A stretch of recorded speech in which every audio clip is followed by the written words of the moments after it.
Welcome into the Alabama Football Report. I am Tom Downey, once again asking for your help. If you want even more Alabama football videos, then share this one. Ideally, share it on Twitter.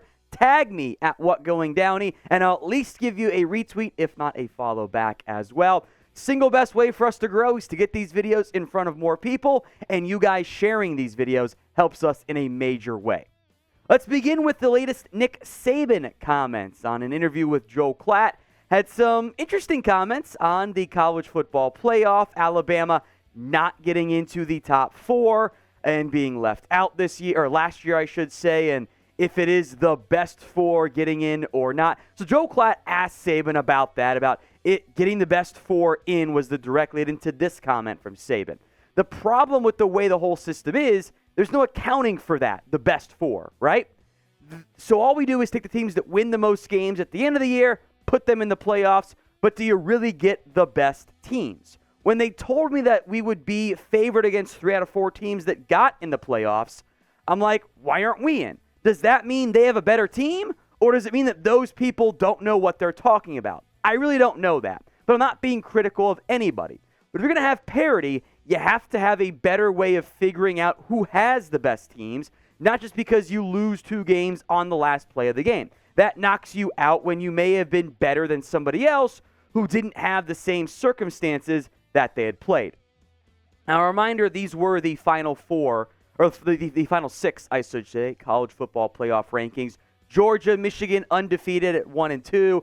TCU was number 3. Ohio State was number 4. Alabama was number 5 over a Tennessee team that, like Nick Saban mentioned, they lost to on the final play. The injury to Hendon Hooker, I think, played a big factor in why Alabama ended up being ahead of Tennessee in those college football playoff rankings. Nick Saban was unhappy that Alabama did not get into the college football playoff. It would have been, in theory, a matchup against Georgia, who barely beat Ohio State, then, of course, blew out TCU. I've got some thoughts on this that maybe you guys won't like, but should Alabama have made the college football playoff last season?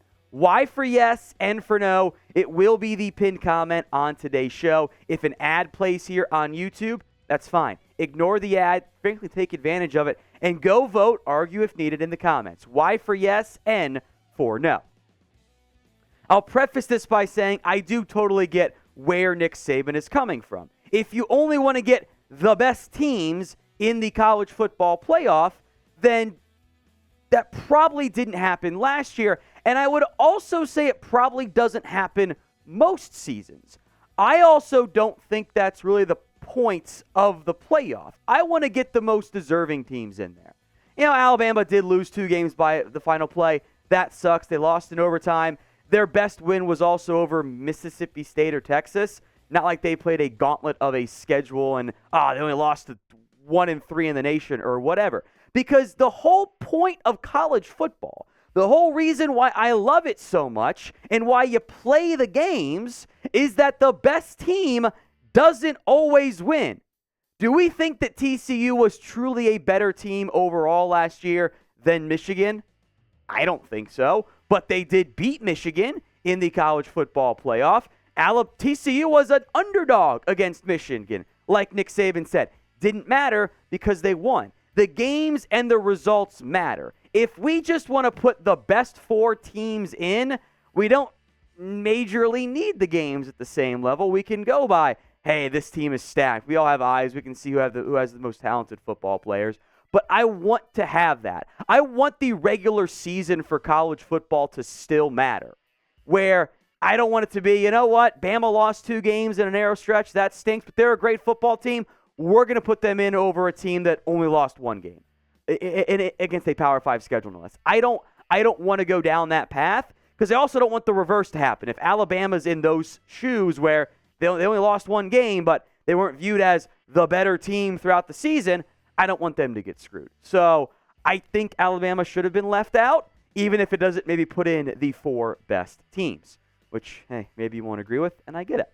Now, today's show, we have a deal for you guys. The Alabama football jerseys are on sale, 25% off. I don't know how much longer this deal will last. Hopefully for a while, but there's no reason to wait. Chatsports.com/Alabama jersey. That link will be in the comment section and the description of today's show. You can get a custom jersey. You can put a Milrow on the back. You can put your own last name, a friend's last name, whatever. Or you can get some historic Alabama jerseys like Bryce Young. They got Derrick Henry ones as well. Chatsports.com/Alabama jersey. Again, that link will be in the comment section and in the description of today's show. So don't delay. Go get your jersey on sale for a limited time only. Let's move now to the recruiting side of things here. Ellis Robinson V, elite name, by the way. I love, or the fourth, excuse me. That's how Roman numerals work. He is taking an official visit to the Crimson Tide this weekend, back in Tuscaloosa for the first time since October 8th. Now, he is a Georgia commit. He recently told On3 that he's quote-unquote locked in with Georgia. Also said if he would flip anywhere, it would be Miami. He visited Georgia weekend of June 2nd. Then it was Miami weekend of June 9th. Now he's got the Crimson Tide coming up this weekend.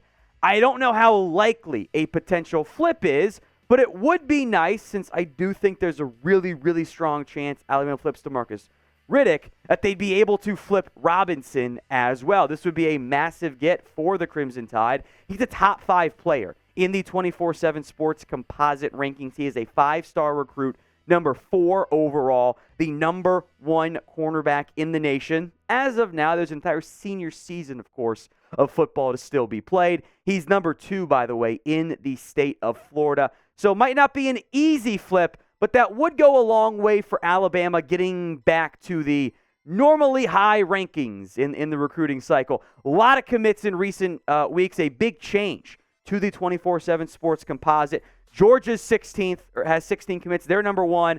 But if you can poach 2 of their 5 stars, they might drop down. Florida has had a really strong week-ish ever since they had the 2025 kid quarterback reclassify and then go to Ole Miss. Florida got a bunch of commits immediately.